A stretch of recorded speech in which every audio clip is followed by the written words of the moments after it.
Rakyat Banten itu paling tidak di Jawa Barat dan di Indonesia itu punya semacam cap khusus. Mereka adalah orang-orang yang pemberani dan sebagainya. Dalam kasus yang sekarang ini ya, PIK 2, mengapa suara perlawanan dari rakyat Banten tidak terdengar atau relatif kurang terdengar? Pantai utara Banten itu ya, yang sekarang lagi rame ini, dari mulai titik Tangerang sampai ke Serang itu memang ya orang-orang yang memang di dalam sejarah ya, melakukan perlawanan yang cukup keras. Ini bahaya, ini bahaya. Saudara-saudara kita yang warga Indonesia, yang misalkan warga Tionghoa, jadi kena dampaknya. Dan dalam sejarah itu ada. Iya. Dan berkali-kali. Terjadi berkali-kali. Kalau problem kelas tidak bisa diselesaikan dengan cara yang beradab, dengan cara yang baik, maka dia akan sangat mudah, dalam kasus Indonesia, akan sangat mudah terjerembab pada persoalan identitas.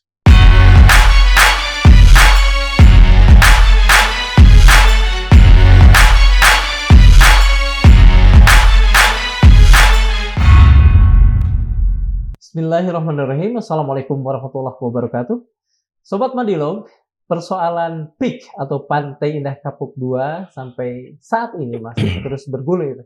Dan untuk beberapa hal yang berkaitan dengan rakyat Banten, bersama kita di sini telah hadir Mas Boni Triana, seorang sejarawan. Dulu beliau adalah pendiri pembangun Histoya, satu media sejarah yang terkemuka dan kredibel.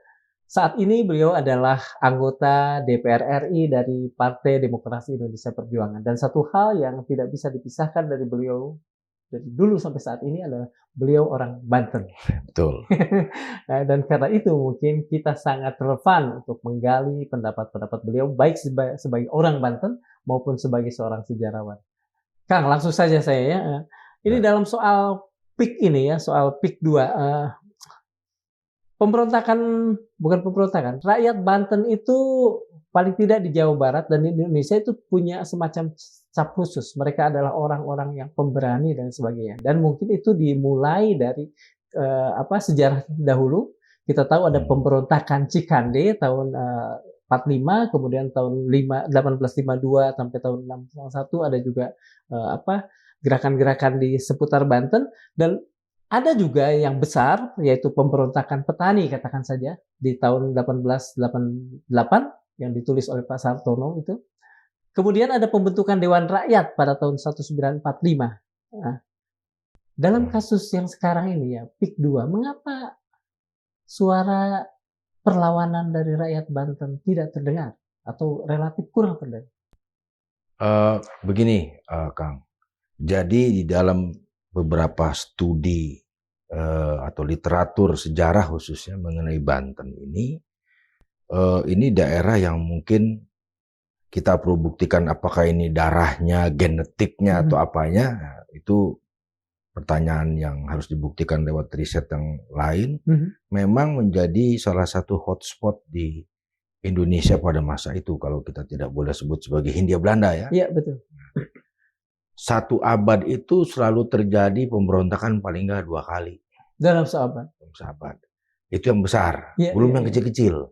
Kalau tadi Kang Darmawan sebut bukunya Pak Sartono, betul, ada Rural Protest atau ya Rural Protest in Java, disebutkan ternyata ada beberapa peristiwa pemberontakan yang skala kecil sampai besar. Yang banyak diingat karena memang ditulis sebagai disertasi, pemberontakan petani Banten 1888. Tapi ada pemberontakan juga sebelum yang tidak kalah besar. Yang itu menurut Profesor Sartono waktu saya temui ya, ketika masih hidup. Dia bilang ada pemberontakan besar tahun 1854, Haji Wakia. Haji Wakia. Ya, jadi kalau tadi dibilang kenapa sekarang tidak terdengar, ada juga pemberontakan besar yang tidak dikenal dulu. Wakia karena 1854 tadi. 1854 karena memang sumber-sumbernya tidak memadai. Jadi keterangan dan informasi mengenai peristiwa itu tidak banyak. Hanya beberapa sumber saja menyebutkan ada pemberontakan Haji Waqiah 1854 yang kemudian anak atau cucunya dari sang pemberontak ini dan kelompoknya memberontak lagi, melawan lagi tahun 1888 melawan ya otoritas kolonial waktu itu ya yang dipicu oleh berbagai macam latar belakang. Betul. Tingginya pajak. Betul. Kemudian juga karena meletusnya Gunung Krakatau menyebabkan kelaparan, gagal panen, kemudian ada wabah pes yang menyebabkan banyak ternak harus dibunuh. Ya, kemudian juga akumulasi dari berbagai macam persoalan ini mendorong ya beberapa orang untuk melakukan perlawanan balik kepada otoritas waktu itu. Ya kemudian tahun 26 ada lagi yang waktu itu zaman pemberontakan PKI betul. Pemberontakan Partai Komunis Indonesia yang juga kalau kita periksa di situ juga ada Sarekat Islam. Betul. Jadi ini seperti mereka punya ikut satu perahu yang sama untuk melawan musuh yang sama ya. Nah, ini tahun 46 tadi disebutkan juga. Nah, sekarang konteksnya saya tidak hendak mengatakan apakah ini tidak ada yang bersuara, tidak ada perlawanan kecil atau besar. Betul. Tapi yang pasti kalau kita perhatikan di beberapa pemberitaan mengenai peristiwa pagar laut yang misterius ini, nampak sekali ada suara-suara perlawanan. Nah, tapi saya ingin melihat lebih dalam apa sebetulnya yang membuat mereka, walaupun katakan secara kuantitas sedikit katanya, tapi mereka bersuara keras melalui misalkan sosok nelayan, Pak Khalid ya, yang lucunya bilang ini nggak mungkin nelayan. Kita itu kan terbiasa melihat orang pintar itu cuma elit. Nah, ketika ada orang yang katakanlah marginal itu pintar, kita nggak percaya gitu, karena selama ini kita percaya hanya elit lah yang pintar gitu ya. Kita aja ya, itu juga bagian dari warisan kolonialisme dalam pikiran kita. Nanti kita bicara lagi. Nah, kelompok yang marginal ini kan telah sejak lama mereka mengalami tekanan. Betul. Yang mungkin nggak pernah katupnya nggak pernah bisa lepas, ya, nggak bisa terbuka, dan pada satu saat, satu ketika ada faktor atau ada turning point-nya, ada pemicunya yang membuat mereka mengeluarkan itu. Apa yang ada di kepala dan perut mereka lah. Apa yang ada di hati mereka juga. Dikeluarkan semua. Bahwa katakanlah kuantitasnya masih sedikit, tapi itu tidak berarti menghapuskan kualitas keberanian mereka. Ya kan? Sama di pemberontakan, di perlawanan petani Banten. Dimulai oleh sedikit orang. Betul. Tapi perlawanan ataupun protes ataupun konflik yang akarnya tentu persoalan sosial, itu tidak bisa dianggap dipandang remeh. Ya kan, dalam sejarah kita suatu hal yang dipicu oleh keresahan-keresahan itu akan membuncah menjadi sebuah perlawanan yang besar, cepat atau lambat. Sebenarnya apa yang terjadi di daerah pantai utara Banten ini ya satu rambu-rambu sebetulnya indikasi bahwa bukan untuk ditumpas, bukan untuk dipadamkan, tapi untuk dicari akar persoalannya. Akar persoalannya. Nah, yang terjadi di tahun 1888 juga sama. Mereka kelompok-kelompok pengajian dari tarekat kalau nggak salah Haji Tubagus Ismail waktu itu. Tubagus Ismail, Ki Haji Wasid, ya, yang pemimpin utamanya Ki Haji Wasid, Tubagus Ismail dan kiai-kiai yang lain itu, mereka kan pengajian Qadiriyah wa Naqsabandi, kan?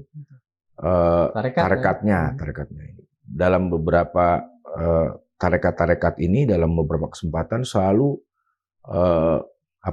menyebarkan gagasan jihad lah, perlawanan. Tapi kalau kita periksa, kenapa gagasan perlawanan dengan bendera jihad pada waktu itu terjadi? Ya balik lagi persoalan ketidakadilan. Sosial ya? Iya, ini persoalan ketidakadilan, persoalan ketimpangan sosial, persoalan ketimpangan ekonomi, persoalan gap si kaya dan si miskin yang begitu besar, persoalan gap si kuasa dan si tertindas itu terlalu jauh dan kemudian terlalu banyak menekan sehingga dia kemudian menggerakkan orang banyak. Ini soal waktu. Betul. Ya. Nah ini nih, saya tertarik ke tadi. Munculnya munculnya persoalan PIK itu bagi sebagian, katakan saja bukan bagi sebagian orang, bagi sesuatu yang sehat sebetulnya ini blessing in disguise. Artinya ada PIK, kemudian persoalan-persoalan yang lebih besar, ketertindasan, kekurangan dan sebagainya muncul. Bisa dikatakan seperti itu.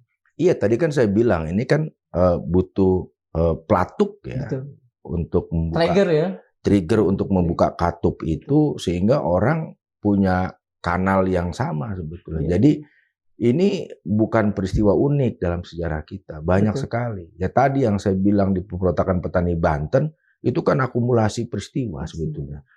Petani gagal panen, pajaknya naik, ya kan. Kemudian tambah lagi ada wabah pes tadi. Tambah lagi hak pemerintah kolonial waktu itu harus ya mungkin maksudnya baik, ya tapi caranya salah ya jadi salah, dibunuhlah hewan ternak. Tambah lagi ada ya dulu kan ada semacam aliran yang disebut sebagai milenarisme. Jadi Ratu Adil. Ini juga kan sebetulnya satu konsep di mana masyarakat marginal merindukan keadilan yang dipersonifikasikan kepada satu orang, satu figur yang dirindukan. Kemudian juga bisa mereka ingin kembali kepada sistem yang dulu kerajaan. Iya betul. Di Banten pernah ada kerajaan kuat. Ya Kesultanan Banten itu sangat kuat. Ya Kesultanan Banten itu sangat kuat. Ya Sultan Ageng Tirtayasa yang paling dikenal sebagai seorang sultan yang hebat, yang membawa Banten kepada puncak keemasannya, kejayaannya. Itu kan kemudian menjadi satu fantasi atau gambaran mengenai kejayaan Banten yang orang balik lagi ke situ gitu.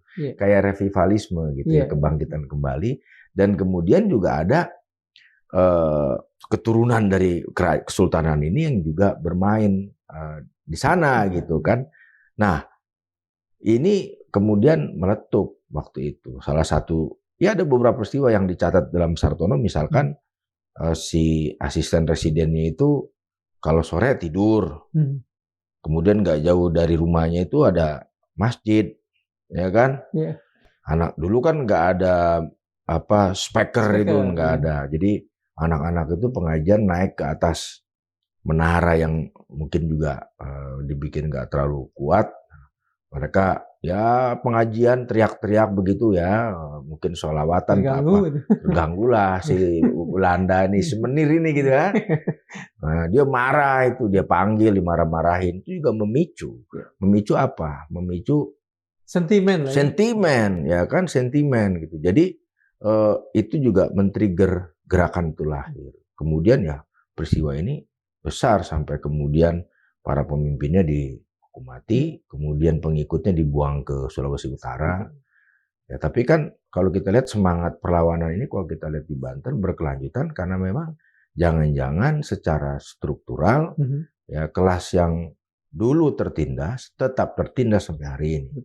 Setelah kita merdeka mungkin juga masih ada kelompok-kelompok yang sampai hari ini ya termarginalisasi, ya tidak bisa terangkat derajat kehidupannya. Kemudian ketemulah satu titik di mana mereka ada tema, ada judul ya, untuk kemudian melawan, protes, dan judul juga bukan sembarang judul. Betul. Dan itu memang persoalan yang sangat berat menurut saya, sangat besar. Seberapa besar potensi persoalan PIK yang menjadi pemicu dari persoalan semangat rakyat Banten yang pernah terkubur ini akan menjadi persoalan yang lebih besar? Ya kalau tidak diselesaikan dengan adil, dengan cara yang beradab, ya. Saya sejarawan, saya belajar dari sejarah ya. Ini soal menunggu waktu, keresahan-keresahan ini. Ya kan? Ya sekarang ya bagaimana pemerintah ya tentu saja harus menyelesaikan persoalan ini dari akar. Apa ya tadi ketimpangan sosial, keadilan, ya kemudian juga perhatian kepada mereka yang marginal, ya kemudian juga ya ini kan sentimen kalau saya lihat ya mohon maaf kalau saya lihat ini kan sangat mudah juga misalkan kita terjerembab pada peristiwa rasial, kekerasan rasial. yang itu akan menjadi persoalan yang lain lagi, dan dalam sejarah juga ada. Ya, apalagi persoalan rasialisme ini di Indonesia juga persoalan yang laten ya. Ya laten. Jadi kan kita sering kali juga kita nggak bisa bedain warga negara Tionghoa Indonesia yang memang orang Indonesia. Secara hukum dia punya hak setara segala macam, dengan orang yang misalkan datang dari daratan Cina ke sini gitu. Orang nggak bisa bedain. Apalagi sudah dibuka seperti itu. Nah, kemudian orang menjadi marah. Saudara-saudara kita yang warga Indonesia, yang misalkan warga Tionghoa, jadi kena dampaknya. Dan dalam sejarah itu ada. Dan berkali-kali. Terjadi berkali-kali. Dan ini, saya pikir ini bahaya. Ini bahaya. Negeri kita itu udah takdirnya itu bineka, beragam. Dari berbagai macam etnis, ras. Ya, kalau misalkan persoalan identitas ini, ya,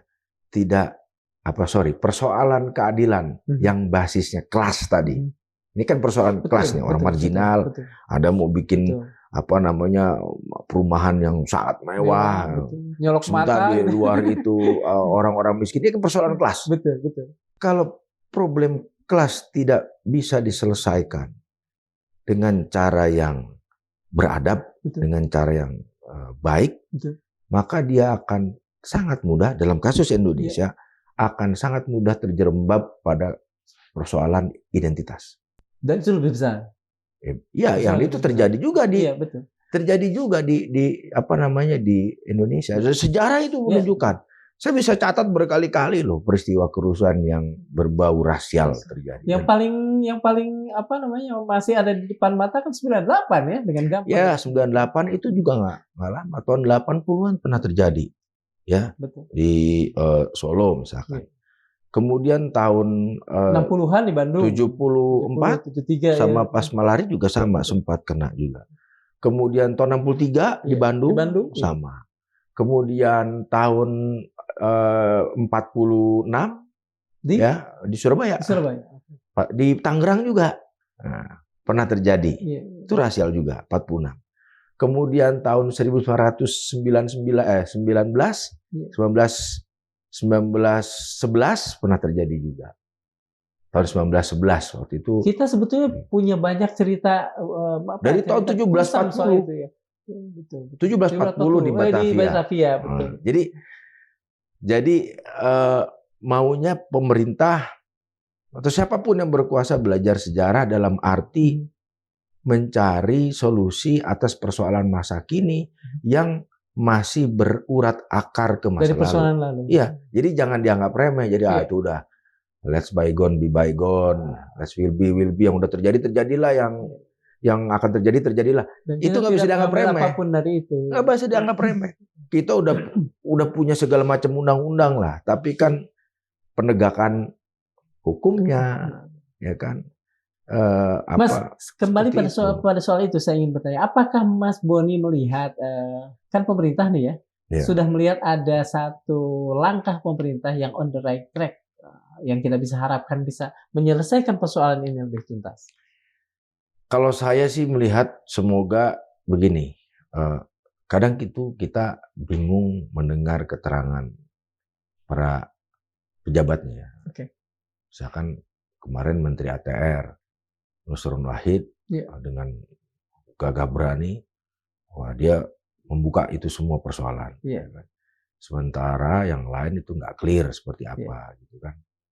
Nah, saya pikir cara-cara menyelesaikan persoalan seperti ini yang menurut saya cukup serius, perlu juga memikirkan pola-pola komunikasi yang benar juga kepada publik. Apalagi sekarang kita hidup di era di mana informasi itu banjir. Betul. Ya kan? Informasi itu banjir dan kemudian bisa diinterpretasikan sedemikian rupa, justru tidak mendekati persoalan, malah makin menjauhkan dari persoalan.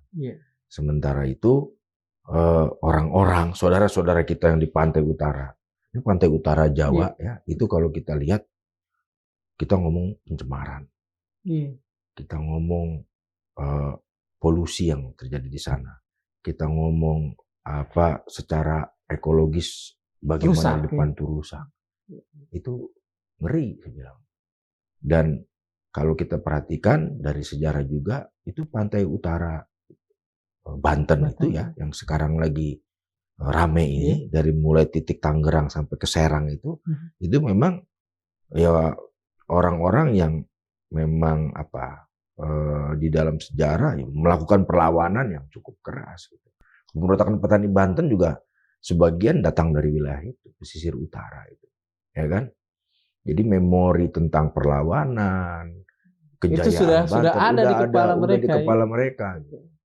Jadi kan nggak heran kalau mereka kemudian berapi-api dan saya melihatnya ini bukan soal gaya-gayaan gitu. Mereka itu saya lihat itu genuine, betul di dalam ya, genuine ya. Saya lihat genuine. Ini mengingatkan saya pada beberapa karya sejarah tentang bagaimana kecewanya mereka, bagaimana marahnya mereka atas kehidupan yang mereka alami karena penindasan-penindasan itu. Ya. Kalau misalkan kita nggak punya kisah sejarah seperti itu sih oke lah. Tapi di Banten ini setahun itu 1 abad itu 2 kali tadi. Bisa 2 kali, artinya setiap generasi kalau kita hitung 1 abad itu 100 tahun dibagi 250 tahun. 2 generasi. 2 generasi itu ya, setiap generasi mengalami dan terlibat dalam perlawanan itu. Jadi kalau kita lihat tadi abad 19 terjadi 2 kali, abad 20 terjadi juga. Ini abad 21 gitu kan. Abad 21. Jadi berhati-hati dan bijaklah. Dan selesaikanlah persoalan mereka itu dari akarnya. Apa ya tadi? Soal ketimpangan, termarginalisasi. Ya, termarginalisasi. Mereka kan juga kita tahu cari ikan mungkin susah. Ya kan? Karena pencemaran dan lain-lain. Mas begini, tadi Mas Boni bicara soal pantai utara. Ya, saya pernah membaca di tahun 90-an atau tahun 80-an. Jadi pada kejadian pra-Jepang itu, sebelum Jepang datang, itu Intisari menceritakan, majalah Intisari, majalah lama, menceritakan ada seorang Jepang yang sudah katakan saja lama tinggal di Indonesia, tiap malam tuh memancing di pantai utara, sampai ke Eretan. Dan kemudian kita tahu pendaratan pasukan Jepang kan di Eretan, di Indramayu. Kalau boleh kita melihat, maaf lah, ini mungkin tidak apple to apple, tapi kan di PIK 2 itu konon ada dermaganya besar. Apakah kita boleh curiga nggak bahwa ada upaya-upaya untuk memudahkan Ya, saya tidak pernah melepaskan cara pandang saya terhadap masa lalu dan masa kini, terutama sekali atas perkembangan geopolitik yang terjadi akhir-akhir ini. Sebenarnya dunia ini kan anarkis sebetulnya. Betul. Kan? Betul. Dunia ini anarkis ini. Gak ada satu dominasi tertentu. Selalu ada saling pengaruh, saling tarik ulur pengaruh yang siapa yang lebih kuat. Seperti primus inter pares, siapa yang paling kuat. Jadi, sepanjang waktu. Dunia ini itu salah satu teori yang mengatakan ini sebetulnya anarki. Di siapa yang paling kuat, siapa yang bisa menguasai. Dalam konteks situasi geopolitik sekarang, ya beberapa hal, walaupun ada yang bilang itu konspiratif, walaupun apa, ya itu memungkinkan saja, ya kan? Itu memungkinkan saja untuk berbuat A, B, C. Ya tapi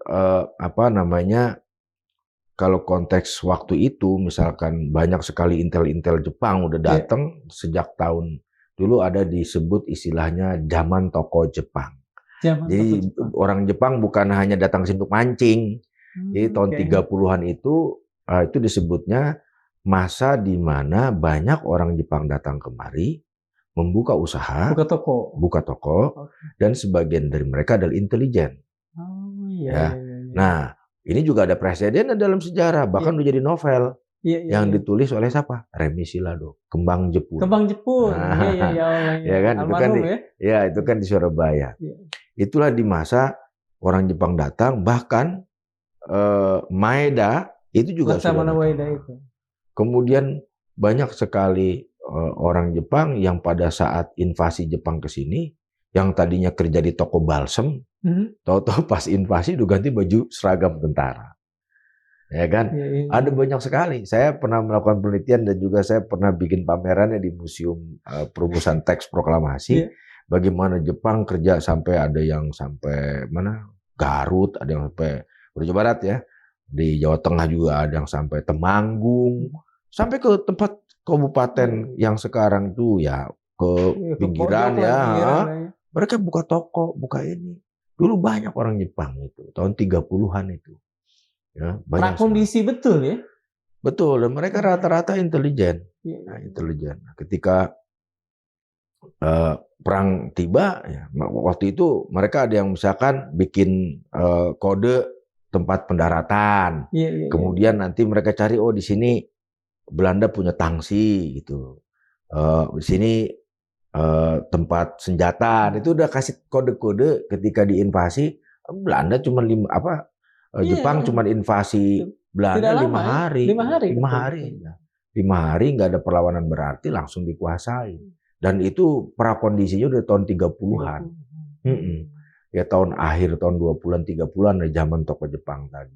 Nah, kalau melihat sejarah seperti itu, ya tentu peristiwanya tidak mungkin plek ketiplek. Ya, betul. Karena lain ya. Itu beda. Nah, tapi sebagai sebuah pola ya kita harus pelajari dan harus insafi bahwa ini ya mungkin saja akan terjadi dalam polanya sama dalam cerita yang beda. Nah, itu yang menurut saya menarik kita lihat. Saya tahu sadar betul banyak ini udah rahasia umum lah. Cuman orang nggak pernah mau ngomongin secara terbuka kasak kusuk. Ya kan, misalkan ada komplek-komplek tertentu dibuat katanya untuk para imigran. Tapi kan juga pertanyaannya bagi saya, loh imigran datang ini kan ada izinnya. Kalau mereka sampai punya KTP, ya yang salah juga bukan mereka, yang ngasih KTP-nya juga salah. Betul. Ya kan lagi-lagi ini fungsi kontrol imigrasi segala macam itu kan juga harus benar-benar ya jangan sampai bisa masuk angin gitulah ya. Betul. Tapi saya tidak akan terlalu jauh ke sana, Kang. Kalau menurut saya gini, persoalan Indonesia ini kan 80 tahun merdeka. Ya itu belum lama. Belum lama itu? Belum lama. Ibu saya itu lahir pada masa revolusi tahun 46. Ibu Mega, ketua umum saya, lahir pada masa revolusi. Bisa dikatakan anak-anak revolusi ini lahirnya. Ya kan? Masih seger sampai hari ini. Baru satu generasi pada masa revolusi kemerdekaan ke sekarang itu baru satu generasi. Ya kan? Usia mereka 78, 9, 80. Kita belum lama merdeka. Sehingga tahun 50-an itu pernah ada semacam kritik gitu atau gambaran terhadap kondisi Indonesia bahwa kita itu masih setengah kolonial dan setengah feodal. Masih setengah kolonial, setengah feodal.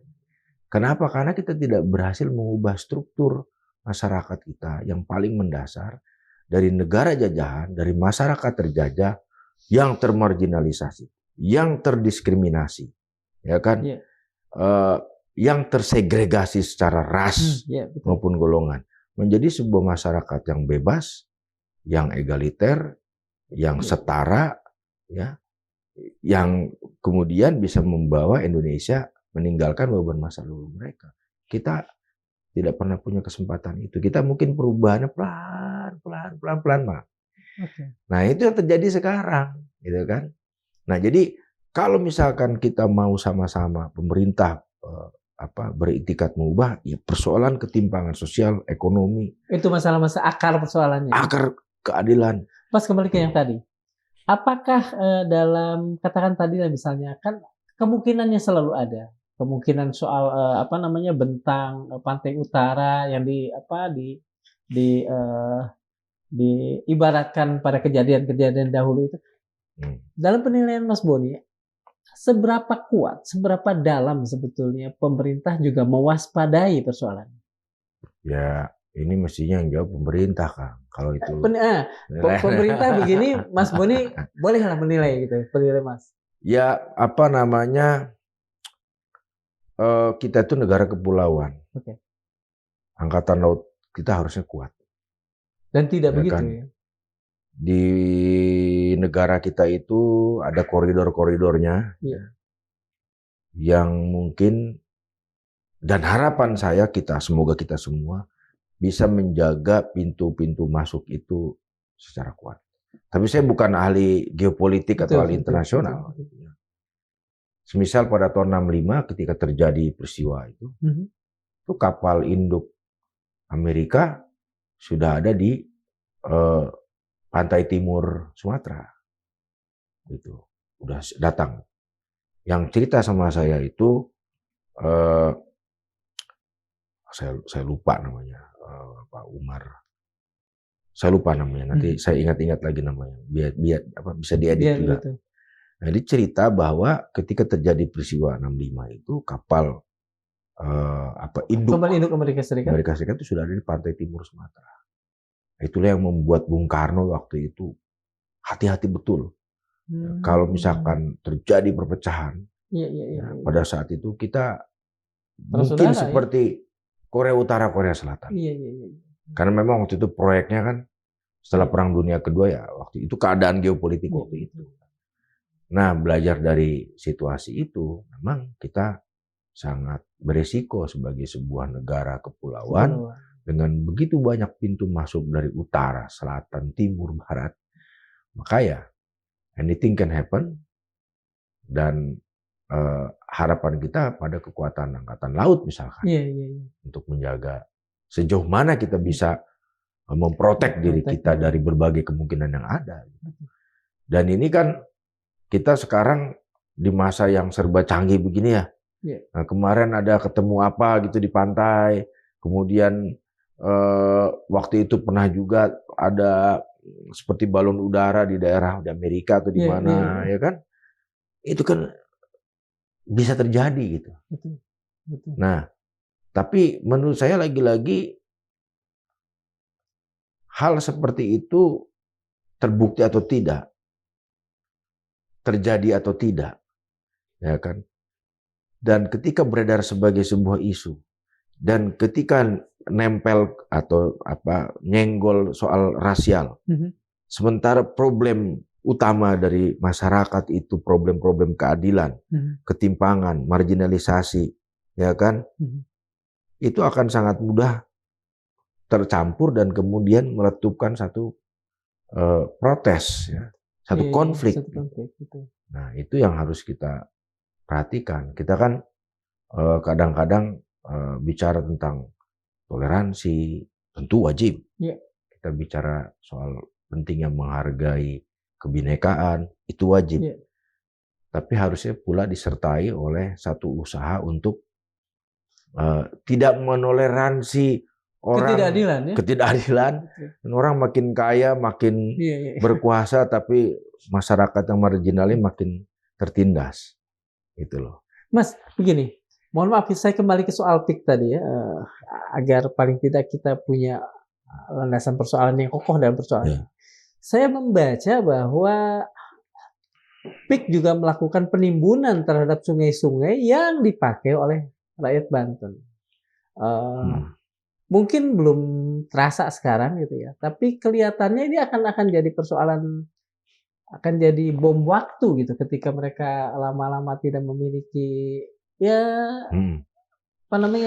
sungai yang dulu menjadi ini mereka untuk mengairi sawah. Justru pertanyaannya kan gini, Kang, sebuah proyek apapun itu kalau mau dilakukan kan harusnya ada penilaian AMDAL. Iya, betul. Ya kan? Betul. Apa analisis terhadap dampak lingkungannya? Ya. Dan ketika itu ada kejadian itu kan mestinya harus dihentikan. Betul. Apalagi itu mengganggu hajat hidup orang banyak. Betul. Tapi saya tidak mau menduga-duga, menerka-nerka. Saya hanya melihat apa yang terjadi di pantai utara, khususnya di wilayah PIK 2 ini. Betul. Yang sudah faktanya memang terjadi, ada protes, ada perlawanan. Sebetulnya belakangannya baru ramai kan, karena soal pagar laut itu yang bikin menambah ramai. Sebelumnya beberapa bulan lalu sudah ramai, gitu lah. Tambah karena ada pagar misteri itu, ya, pagar misterius itu. Nah, jadi terungkap lebih luas dan jadi bikin ramai. Kemudian menggerakkan orang untuk sama-sama melawan itu, ya kan? Nah, yang saya selalu ingin mengatakan bahwa ini bukan sekadar orang ribut, nggak puas, apalagi gini loh. Saya ini bingungnya kemudian selalu ada framing yang mengatakan ini ada petani yang nggak, ada yang nelayan yang setuju kok. Iya. Ya kan? Jadi dibenturkan gitu ya. Loh, kalau kita cara mikirnya gitu, apalagi orang yang selalu membuat framing, ini orang di pantai utara Banten nelayannya ada juga kok yang setuju, ada juga yang terbantu. That is not the point. Ya kan? Yeah. Poinnya adalah mengapa ada sebagian orang yang melawan karena ada satu persoalan di situ. Yeah. Ya kan? Yang ini membuat mereka kemudian bersama-sama menggerakkan untuk mengungkapkan sebuah masalah yang jadi kanalisasi kekecewaan mereka, penderitaan mereka, rasa ketertindasan mereka. Kalau kita lihat framing-framing ini ada yang setuju kok, ada yang tahun 45 ketika kita merdeka. Ada yang tidak setuju juga.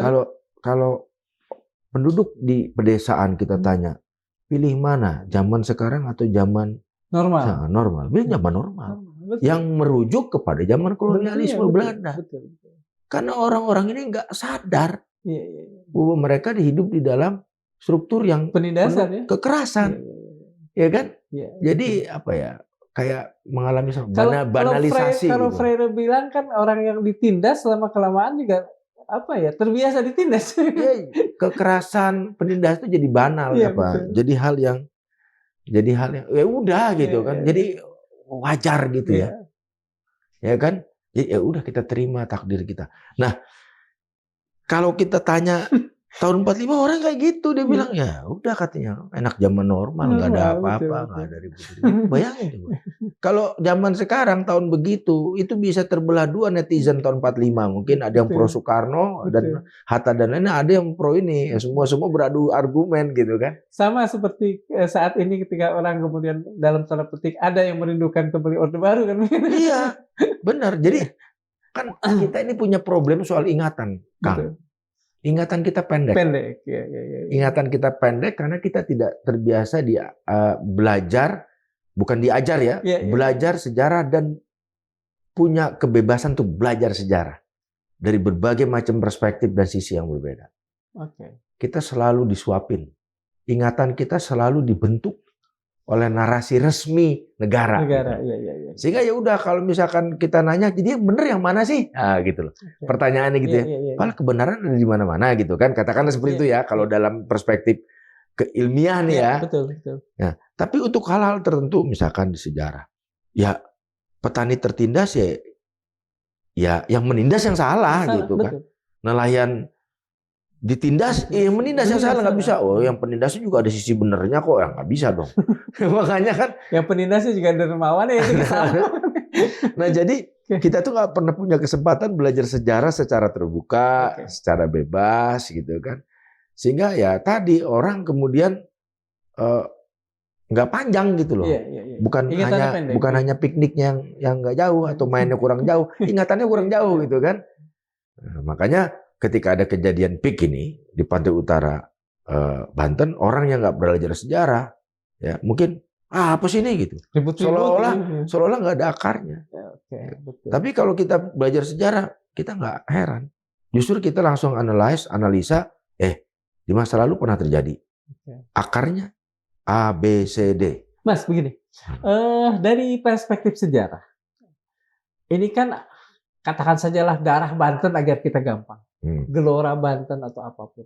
Bagaimana caranya agar gelora ini tetap hidup dan diwariskan secara berkelanjutan? Karena bagaimanapun ini gelora yang baik untuk melawan penindasan dan sebagainya. Tetapi pada sisi yang lain dia berada pada sisi yang konstruktif lah, katakan seperti itu.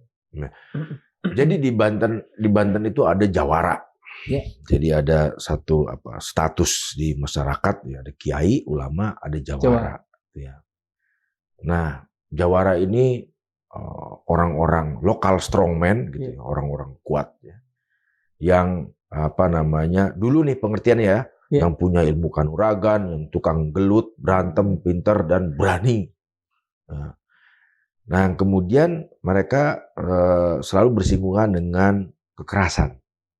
Ya kan? Tapi konteks saat itu, konteks historisnya saat itu, ini kan setelah keraton Kesultanan Banten runtuh, hilang, dibakar oleh Dendel segala macam, mereka kocar-kacir kemana-mana, kemudian mereka menjadi lokal strongman di daerahnya masing-masing di desa-desa waktu itu. Makanya ada Jaro, Jawara, jadi lurahnya terus Jaro. Ini orang-orang kuat semua. Nah, problemnya sekarang ketika kekerasan yang dikaitkan dengan semangat perjuangan melawan kolonialisme itu harus ditransformasikan menjadi sebuah nilai perjuangan, etos kerja kepada generasi berikutnya, sebagaimana samurai punya semangat Bushido. Betul. Ya kan? Ya. Jadi bukan petantang-petenteng ketemu orang main tampolin aja gitu kan. Bukan ke situ arahnya kan. Bukan kemudian jadi tukang malak tugas segala macam gitu, bukan. Bukan, itu preman itu ya. Betul. Nah, bagaimana mentransformasikan nilai-nilai kejawaraan ini yang berani, bahkan dulu itu berani melawan otoritas kolonial, berani melawan penindasan segala macam, menjadi sebuah nilai. Nilainya itu apa ya tadi? Berani menentang ketidakadilan. Ya, kemudian Mas melihat nggak pewarisan nilai-nilai ini dilakukan dan kemudian itu berjalan secara natural dan baik? Melihat itu nggak? Mungkin sekarang transformasi itu belum sepenuhnya menjadi nilai-nilai yang terinternalisasi ya. Mungkin. Atau mungkin jangan-jangan perlu ada satu tindakan mendokumentasikan itu, menjadikan sebagai sebuah pengetahuan, diproduksi sebagai sebuah pengetahuan sehingga orang bisa belajar, orang bisa mengalami, orang bisa menjalani gitu ya. Tapi yang pasti gini, apa yang terjadi di Banten ini, satu orang kan melakukan itu sebagai orang Banten, misalkan saya orang Banten, semangat primordialisme itu, untuk menjadi orang Banten sebagai sebuah identitas, dia kan pasti terinternalisasi budayanya. Dalam budaya yang terinternalisasi dalam orang-orang ini, artinya menyerap gitu, ada apa yang diajarkan sama orang tuanya, agamakah? Cerita-cerita lisankah? Ketika dia kemudian sekolah, ketika dia kemudian bermasyarakat di komunitasnya di Banten, itu juga dia menyerap pengetahuan, tradisi, segala macam yang masuk, yang kemudian mengkristalisasi dalam diri dia sebagai orang Banten. Dia membawa bagasi pengetahuan itu yang di dalam tubuhnya, ya kan? Orang Banten Utara ngomongnya pasti Jawa Serang. Jaseng. Saya yang dari selatan ngomongnya Sunda tapi kasar. Betul. Ya kan? Kasar menurut orang Priangan lah ya. Kasar menurut orang Priangan, kalau menurut orang Banten biasa. Gitu kan. Nah, ini kemudian orang Banten ngajawara. Ada yang kemudian jadi petantang-petenteng bawa golok segala macam. Kan kalau kita belajar sejarah, kalau rusuh di Jakarta pasti dari daerah saya tuh. Ya kan jawara-jawaranya gitu. Nah, ini pasti terwariskan dengan sendirinya. Cuman kita harus pilih yang mana nih. Ya kalau misalkan kekerasan yang nggak karu-karuan gitu ya, yang nggak punya dasar, yang kemudian kriminal gitu, mestinya jangan, enggak ya. Yang kan? Lain lah ya. Nah, cerita-cerita ini kalau di sejarah juga ada kan, bagaimana kemudian orang menjadi bandit seperti Robin Hood di Inggris, atau seperti saya lupa namanya tokoh di Jawa juga, ya itu karena dikategorikan bandit sosial gitu. Sebentar, kalau Lagoa itu tokoh benar? Kan ada tuh Lagoa dari Bugis. Tapi dia di daerah Banten loh. Apa sih satu daerah ini di Banten tuh dekat Anyer apa ya? Ini Pelabuhan Anyer agak ke selatan tuh. Ya kalau dari nama seperti itu ya bukan orang Banten. Bukan orang Banten ya. Karena juga mungkin banyak orang Bugis di situ ya. Iya. Nah, balik lagi jadi saya pikir juga apa yang terjadi di PIK ya kan, boleh saja kita kaitkan karena ini semangat kebantenan yang di dalamnya terdapat tradisi kejawaraan, yang di dalamnya terdapat cerita historis tentang perlawanan orang Banten. Yang tadi saya bilang 1 abad terjadi dua kali pemberontakan perlawanan besar. Itu belum termasuk yang kecil-kecil. Ada peristiwa Cikande Udik, ada peristiwa ini apa namanya, Nyimas Gamparan, ya, itu perempuan menentang pajak. Nah, ini bahkan ke perempuan kan itu semangat perlawanannya. Ya, Nyimas Gamparan ini memimpin 30 orang laskar atau perempuan melawan pajak. Jadi sekitar tahun 1800 ya 30-an lah, pada saat apa namanya tanam paksa itu. Tanam paksa, ya. Kultur stelsel. Iya, iya. Itu sekitar tahun segitu dia. Nyimas Gamparan ini kemudian berhasil ditangkap oleh Wedana Jasinga, yang kemudian dia menjadi Bupati Lebak, Kartanegara, yang kemudian ribut sama Multatuli. Oh iya. Tapi ya saya mau bicara tentang akhirnya. Ini saya bicara soal perlawanan itu banyak. Nah, jadi apa yang terjadi di Banten dalam kasus Banten Utara sekarang, yaitu semua bisa dimungkinkan karena tadi mereka sebagai orang Banten itu membawa bagasi pengetahuan yang mereka dapatkan di luar sekolah tentu. Ya, dari masyarakatnya, dari keluarganya, atau juga sebagian dari mereka juga baca buku. Ya, kembali men-trigger mereka untuk melakukan perlawanan. Menurut saya yakin bukan karena sejarah juga gitu, dalam arti wah karena leluhur kita pemberontak yuk kita berontak yuk, enggak. Karena ada faktornya yang membuat melawan itu kan. Gitu ya. Ada. Mas, ini pertanyaan terakhir barangkali yang ada hubungannya dengan PIK dan pemerintah. Apa yang real yang harus dilakukan pemerintah dan katakan saja dalam hal ini berkolaborasi dengan PIK untuk menyelesaikan persoalan ini sehingga tidak ada persoalan lanjutan di Banten? Saya ini agak khawatir ya. Jadi ada sebuah, ini saya cerita aja. Ada sebuah studi yang dilakukan oleh seorang sebetulnya dia sejarawan juga ahli sejarawan tata kota gitu, sejarawan kota lah, dia ahli dari Afrika Selatan. Dia mengatakan tidak ada ilmu yang imun dari virus kolonisasi gitu, kata dia begitu. Bahkan termasuk dalam soal urban planning, tata kota. Nah, kenapa? Karena harusnya ilmu itu terdekolonisasi. Contoh, kalau kita lihat dari atas di Afrika Selatan, menurut dia nih, itu orang-orang kulit putih yang kaya, ya, atau orang Afrika yang kaya juga. Afrikaner itu. Afrikaner itu kulit putih. Kulit putih. Mereka tinggal di perumahan yang bagus.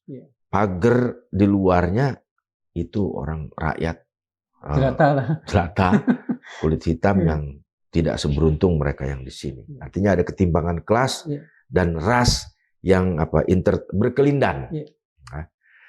Nah, saya agak khawatir perkembangan terakhir ini juga menampakkan seperti itu. Problem-problem di kota-kota besar terutama atau di kota-kota satelit, saya katakan di pinggiran-pinggiran ibu kota gitu ya. Tumbuh menjamur perumahan-perumahan atau komplek-komplek yang elit. Tak jauh dari sana orang hidup langsung berhadapan dengan yang tadi. Ya tadi. Jadi ini sebetulnya apartheid. Iya betul, apartheid. Ini cara berpikir yang apartheid. Ya kan?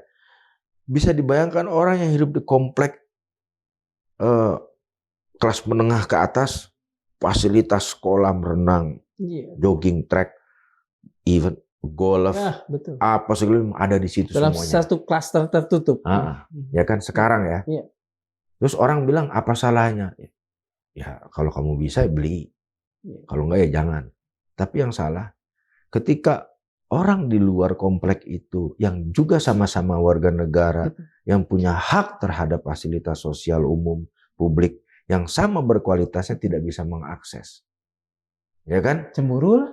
Karena yang bisa mengakses hanya orang-orang yang punya uang. Sementara zaman kolonial, orang yang hidup dalam level keberuntungan tertentu adalah para bangsawan atau para pejabat-pejabat tinggi atau orang-orang yang berduit. Sehingga kita terjebak dalam satu situasi yang polanya sama seperti di masa lampau. Yang kalau tidak ditangani dengan cara sebaik dan seberadab mungkin, tidak mustahil apa yang terjadi di masa lalu terjadi lagi sekarang. Mas, kenapa pemerintah tidak aware, kurang waspada terhadap, katakan saja, saya mengambil ungkapan Mas tadi, apartheid gaya baru ini? Mungkin apa ya? Saya bingung menjelaskan kalau pertanyaannya kenapa pemerintah seperti kesannya tidak aware. Karena gini. Karena kan persoalannya udah jelas tuh apartheid dan kita tahu ujung apartheid itu buruk. Betul. Bahkan gini. Saya tinggal di Tangerang Selatan misalkan. Juga tinggal di komplek. Keluar dari kompleks saya juga orang banyak yang begitu keluar rumahnya langsung jalan lewat, ya kan. Kemudian tanpa fasilitas olahraga sebagaimana orang yang tinggal di dalam komplek, ya kan.